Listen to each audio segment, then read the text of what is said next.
Bismillahirrahmanirrahim. Assalamualaikum warahmatullahi wabarakatuh. Selamat pagi anak bapak semua.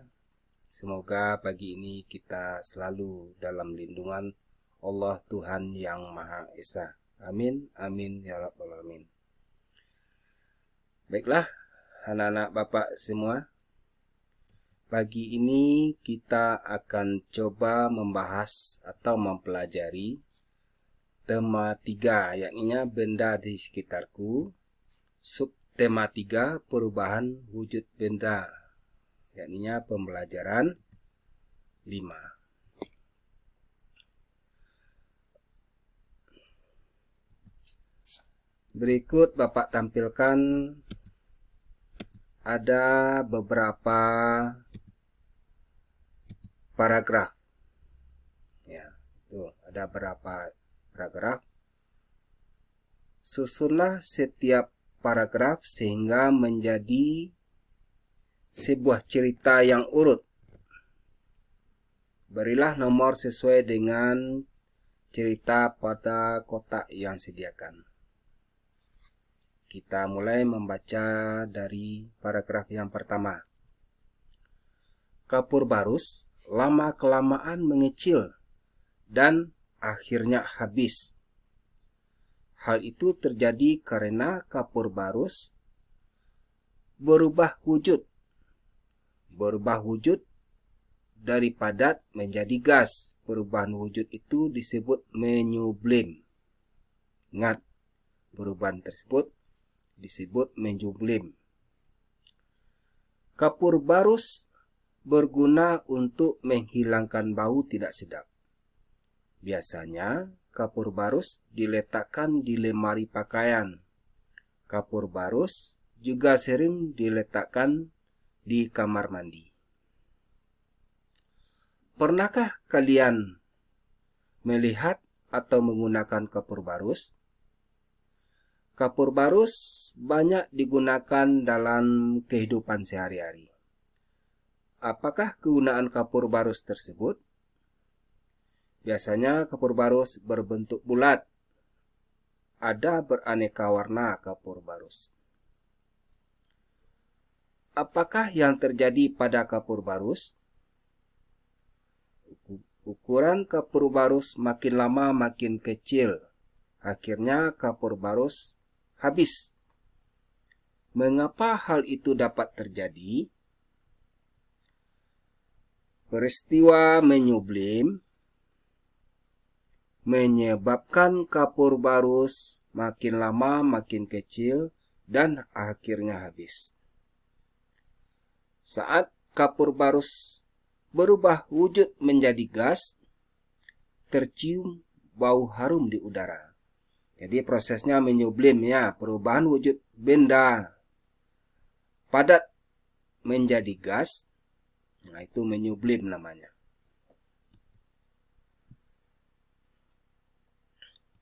Kemudian perubahan wujud pada benda sebelumnya sudah kita pelajari. Nah, kemudian nanti kita coba mencocokkan atau memasangkan kata-kata berikut. Nah, di sini ada kata-katanya membeku, mencair, mengembun, menguap, dan menyublim. Kita cocokkan. Pertama kita lihat membeku.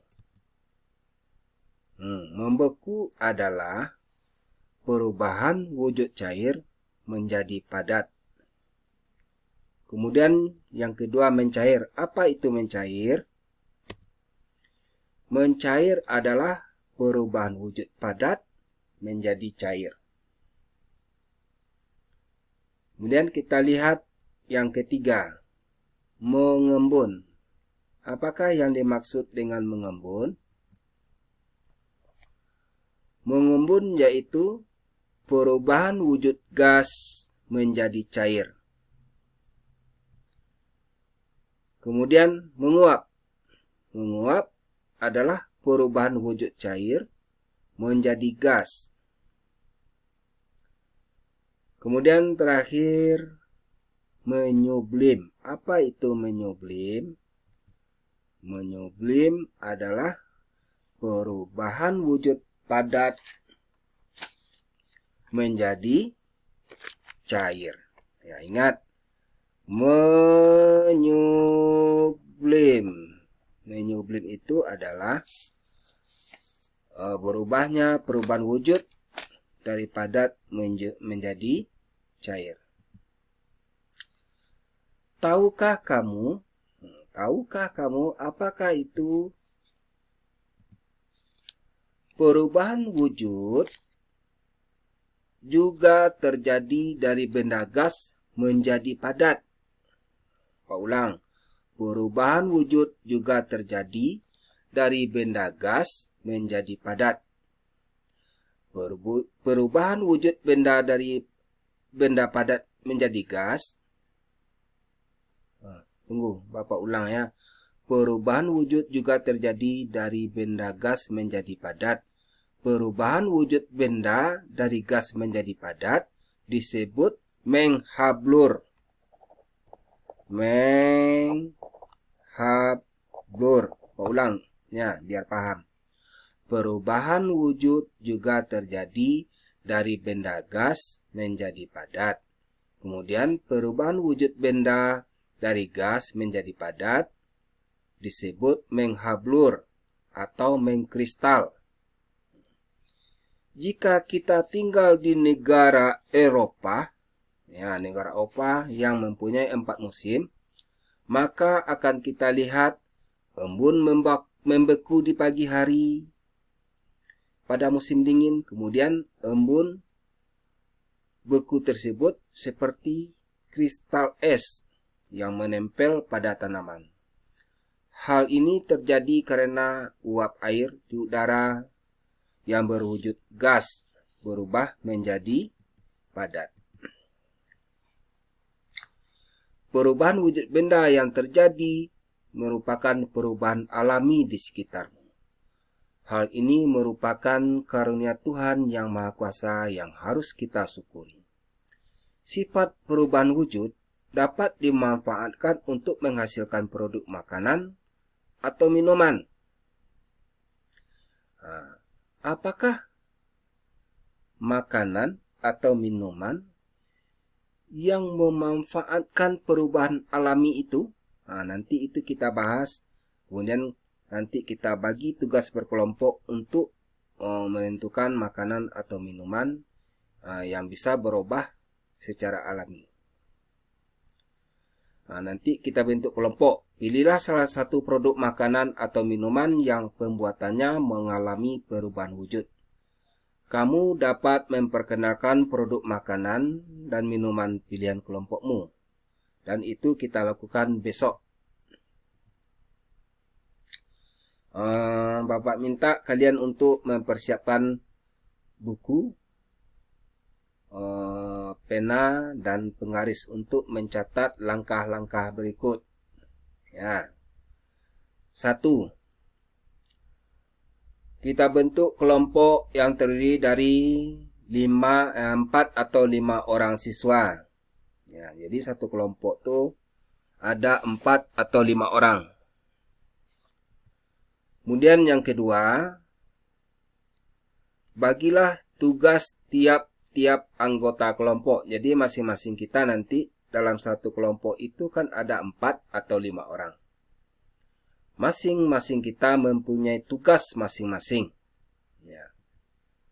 Kemudian yang ketiga, tulislah di kotak yang tersedia. Tuh, nomor, nama, tugas. Di sini Bapak ambil contoh Rudi. Contohlah Rudi ini kelompok 1. Rudi bertugas nanti membeli gula. Kemudian yang kedua Sinta tugasnya membuat es batu. Begitu seterusnya ya, nanti ada 5 orang teman atau 4 orang temannya mempunyai tugas masing-masing. Yang keempat, tentukan jenis makanan atau minuman yang akan diteliti. Misal kelompok si Rudi tadi menentukan membuat jenis makanan atau minuman dari es krim. Kemudian carilah informasi yang kelima. Carilah informasi tentang makanan dan minuman tersebut, seperti bahan yang digunakan, cara memasak, dan perubahan wujud yang terjadi. Seperti ini, ya nanti dicatat pada buku. Bahan yang digunakan apa, cara memasaknya bagaimana, kemudian perubahan wujud yang terjadi itu bagaimana perubahannya. Kemudian yang keenam, nanti tugasnya dilengkapi dengan potongan-potongan gambar yang boleh kita cari pada majalah, potong-potongan gambar di koran, maupun internet. Yang ketujuh, kegiatan ini kita lakukan di rumah.